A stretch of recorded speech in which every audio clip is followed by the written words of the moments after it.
అమరావతిలో చూస్తే square feet కట్టడానికి స్క్వేర్ ఫీట్ అడుక్కు 20,000 రూపాయల పైన, స్క్వేర్ ఫీటు 20,000 రూపాయల పైన.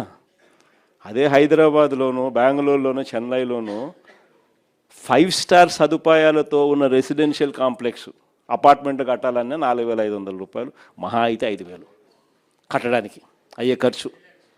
ఈడ అమరావతిలో ఇసుక ఫ్రీ, రాయితీలు 20,000 రూపాయలు కాస్ట్ ఆఫ్ కన్స్ట్రక్షన్. అంటే లూటీ అన్నది ఏ స్థాయిలో జరుగుతుందని చెప్పడానికి ఇవన్నీ కూడా ఎగ్జాంపుల్స్. ఇవి కాకేమంటున్నాడు ఇప్పుడు కొత్తగా పీపీపీ పేరుతో దోచేయడం అంట. ఏందంట, హాస్పిటల్ అంట పీపీపీ అంట, త్రాగునీరంట పీపీపీ అంట, ఆర్టీసీ అంట పీపీపీ అంట, చెత్త ఎత్తడం కూడా ఇక మీదట ప్రైవేట్ వాళ్ళకే అంట. అంటే ఇంక అన్ని ప్రైవేట్ వాళ్ళకంట. అంటే లంచాలు తీసుకోవడము, అన్నీ అమ్మేసేయడము. చంద్రబాబు నాయుడు గారి పాలనలో సంపద సృష్టి అంటే దాని అర్థం గవర్నమెంట్ ఆస్తులన్నీ శనికాయలకు బెల్లాలకు అమ్మడము. రైతుల గురించి కనీసం పట్టించుకునే నాతులు లేడు. ఈరోజు రాష్ట్రంలో కరువు వచ్చింది, 53% వర్షం లోటు కనిపిస్తూ ఉంది. ఎక్కడ చూసినా అదే కనిపిస్తూ ఉంది. ఉత్తరాంధ్ర చూసినా అంతే, సెంట్రల్ ఆంధ్ర చూసినా అంతే, రాయలసీమ చూసినా అంతే, ఎక్కడ చూసినా కూడా ఇదే కనిపిస్తూ ఉంది. ఏ రైతులకు గిట్టుబాటు ధర రాని పరిస్థితి. కనీసం ఈ మాదిరిగా లోటు వర్షపాతం నమోదవుతూ ఉన్నా కూడా ఎక్కడా కూడా ఆల్టర్నేట్ విత్తనాలు ఇచ్చిన పరిస్థితి లేదు. ఉచిత పంటల బీమా ఈయన దగ్గరుండి తీసేసినాడు. ఇన్పుట్ సబ్సిడీ సమయానికే ఇచ్చే ఇన్పుట్ సబ్సిడీ మన ప్రభుత్వ హయాంలోనే సీజన్ ముగిసేలోగానే ఇచ్చే ఇన్పుట్ సబ్సిడీ తీసేసినాడు. ఆర్బీకేలు నిర్వీర్యం, ఈ క్రాప్ నిర్వీర్యం, రైతులకు 0 వడ్డీ పథకం 0. చివరికి ఏ స్థాయిలో వీళ్ళకు ప్లానింగ్ అనేది లేకుండా చేస్తూ ఉన్నారనంటే, శ్రీశైలంలో ఎఫ్ఆర్ఎల్ ఫుల్ రిజర్వాయర్ లెవెల్ 878 అడుగులు పైన ఉంటేనే నువ్వు పోతిరెడ్డిపాడు ద్వారా రాయలసీమకు నీళ్ళు ఇవ్వగలుగుతాం, ఫుల్ డిశ్చార్జ్ డ్రా చేయగలుగుతాం 44,000 క్యూసెక్స్. 878 అడుగులు శ్రీశైలంలో ఉంది, కానీ రాయలసీమకు నీళ్ళు ఇవ్వడంలా. పక్కన తెలంగాణ పవర్ హౌస్లో నుంచి power generation, Andhra power generation. Telangana వాళ్ళు 800 అడుగుల్లో నుంచి పంపు కూడా చేస్తున్నారు నీళ్ళు, భీమా, నెట్టంపాడు, కోయిల్ సాగర్. రాయలసీమకు మాత్రం నీళ్ళు ఇవ్వడంలా. 878 అడుగుల నుంచి వీళ్ళు లెఫ్ట్ రైట్ సెంటర్ కిందికి నీళ్ళు కొడతా ఉంటే, ఆ నీళ్లు 878 అడుగుల నుంచి కిందికి వచ్చేస్తే ఆ తర్వాత నువ్వు ఎలాగో రాయలసీమకు నీళ్ళు ఇవ్వలేవు, ఇవ్వాలనుకున్నా ఇవ్వలేవు. ఎందుకంటే ఆ లెవెల్ ఉంటేనే నీళ్ళు ఇవ్వగలుగుతాం. రాయలసీమ లిఫ్ట్కేమో ఈయన వ్యతిరేకము. అసలు ప్లానింగ్ అనేది లేదు. రైతులు అనేది ఏమవుతున్నారు అనేది చీకు చింత లేదు.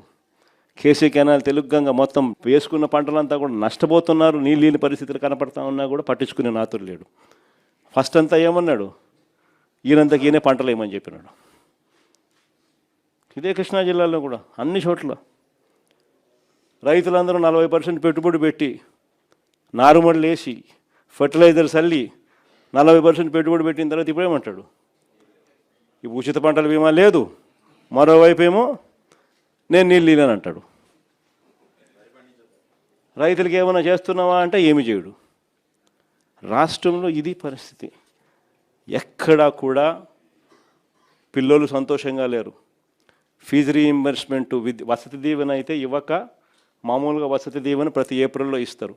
ఏప్రిల్ 2024, ఏప్రిల్ 2025, ఏప్రిల్ 2026 1,100 కోట్లు ప్రతి సంవత్సరం ఇస్తాం. 3,000 మన హయాంలో క్రమం తప్పకుండా ఇచ్చేవాళ్ళం. ఇప్పుడు 3 సంవత్సరాలు అయిపోయింది. ఏప్రిల్ 2024, ఏప్రిల్ 2025, ఏప్రిల్ 2026 3,300 కోట్లు రూపాయల పిల్లలకు వసతి దీవెన కింద.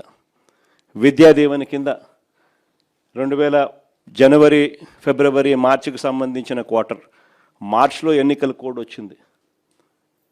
జనవరి, ఫిబ్రవరి, మార్చికి సంబంధించింది ఏప్రిల్లో వెరిఫికేషన్ చేసి మేలో ఇవ్వాలి. అక్కడ ఆగిపోయింది అంతే.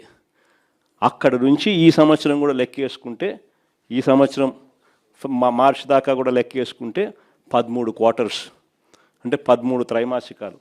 ఈ సంవత్సరం ఎండ్ దాకా తీసుకుంటే 13 క్వార్టర్స్, ఒక్కొక్క క్వార్టర్కు 700 కోట్లు ఖర్చు అవుతుంది ఫీజు రీయింబర్స్మెంట్ కింద ఇవ్వాలంటే.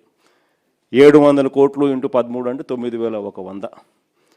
వసతి దీవెన కింద 3,300 కోట్లు, 12,400 కోట్లు.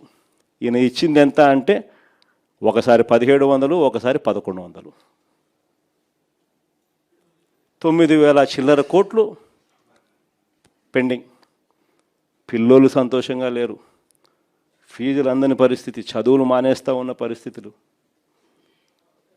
వైద్యం అందని పరిస్థితి.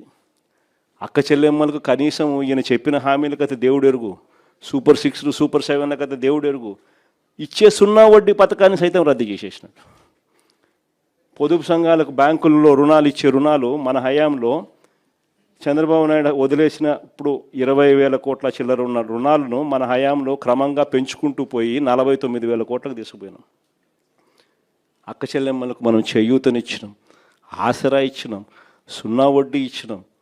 రకరకాల పద్ధతుల్లో చేయబట్టుకొని నడిపించుకుంటూ పోతే బ్యాంకులకు భరోసా కలిగి అక్క చెల్లెమ్మలు కూడా వేగంగా కట్టడం మొదలెట్టి ఏకంగా 20,000 నుంచి 49,000 కోట్లకు మన హయాంలో పెరుగుదల ఉంటే ఇప్పుడు 49,000 కోట్ల నుంచి ఈ రోజుటికి 39,000 కోట్లకు పడిపోయింది చంద్రబాబు నాయుడు గారి హయాంలో. గవర్నమెంట్ స్కూళ్ళలో చదివే పిల్లల సంఖ్య ఏకంగా 6 లక్షల మంది పిల్లలు ఈ 2 ఏళ్లలో తగ్గిపోయినారు. డ్రాప్ అవుట్స్, ఇక్కడ నుంచి గవర్నమెంట్ నుంచి తప్పుకున్నారు స్కూళ్ళు బాగలేవని. ఇవన్నీ కూడా చంద్రబాబు నాయుడు గారి హయాంలో. రైతులు హ్యాపీగా లేరు, మహిళలు హ్యాపీగా లేరు, చదువుకున్న పిల్లలు హ్యాపీగా లేరు, ఉద్యోగస్తులు హ్యాపీగా లేరు, రైతులు హ్యాపీగా లేరు, ఎవ్వరూ సంతోషంగా లేరు చంద్రబాబు నాయుడు గారి హయాంలో. ఇలాంటి పరిస్థితుల్లో లోకల్ బాడీ ఎలక్షన్స్ జరగబోతూ ఉన్నాయి. ఇక్కడ జాగ్రత్తగా చూసుకోండి. చంద్రబాబు నాయుడు గారు ఒక విలన్. లోకల్ బాడీ ఎలక్షన్ సరిగ్గా జరగనీడు, పోలీసులను పెడతాడు, దౌర్జన్యం చేస్తాడు, బెదిరిస్తాడు, ప్రలోభాలు పెడతాడు, ఎన్నికలలో దుర్మార్గంగా గెలిచే ప్రయత్నం చేస్తాడు. చేస్తాడు. కానీ అందరూ గుర్తుపెట్టుకోండి, ప్రజలు మనకు సపోర్ట్గా ఉన్నారనేది మాత్రం ఖచ్చితంగా గుర్తుపెట్టుకోండి. ఎన్నికలు ఖచ్చితంగా జరిగించండి. అన్ని రకాలుగా మీకు పార్టీ సపోర్ట్గా ఉంటుంది. వేనన్న సపోర్ట్గా ఉంటాడు, జగనన్న సపోర్ట్గా ఉంటాడు, వైఎస్ఆర్ కాంగ్రెస్ పార్టీ సపోర్ట్గా ఉంటుంది.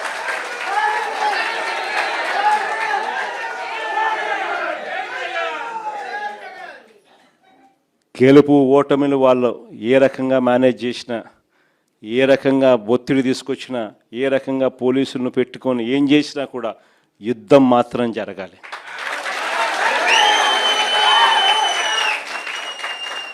ఒకవేళ వీళ్ళను పోలీసులను దుర్వినియోగం చేసి ఆ చిన్న చిన్న స్థానాల్లో సైతం గెలిచడం కోసం కానీ వాళ్ళు దుర్మార్గాలు చేస్తే మాత్రం ఈ కసి రేపొద్దున జరగబోయే ఎన్నికల్లో చంద్రబాబు నాయుడు గారి పునాదులు కూడా కదిలే విధంగా కసి పెరుగుతుందని మాత్రం గుర్తుపెట్టుకుంది. కాబట్టి ఖచ్చితంగా గట్టిగా పోటీ ఎదుర్కొందాం.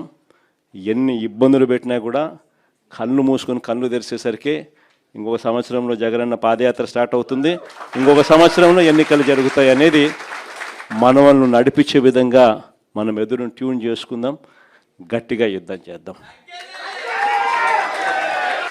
చంద్రబాబు నాయుడు ప్రజలకు చేసింది ఏమీ లేదు. ప్రజలకు చేసింది చంద్రబాబు నాయుడు గారి పాలనలో ఈ వెన్నుపోటు పార్టీ ప్రజలకు చేసింది ఒకటి వెన్నుపోటు పొడవడం తప్ప ఇంక చేసింది ఏమీ లేదు. కాబట్టి ఖచ్చితంగా గెలుస్తాము. లాస్ట్ ఎలక్షన్స్లో మీరు తిరిగినారు, ప్రతి గ్రామంలోనూ కార్యకర్తలందరినీ కూడా మీరు గుర్తుపడతారు. ప్రతి గ్రామం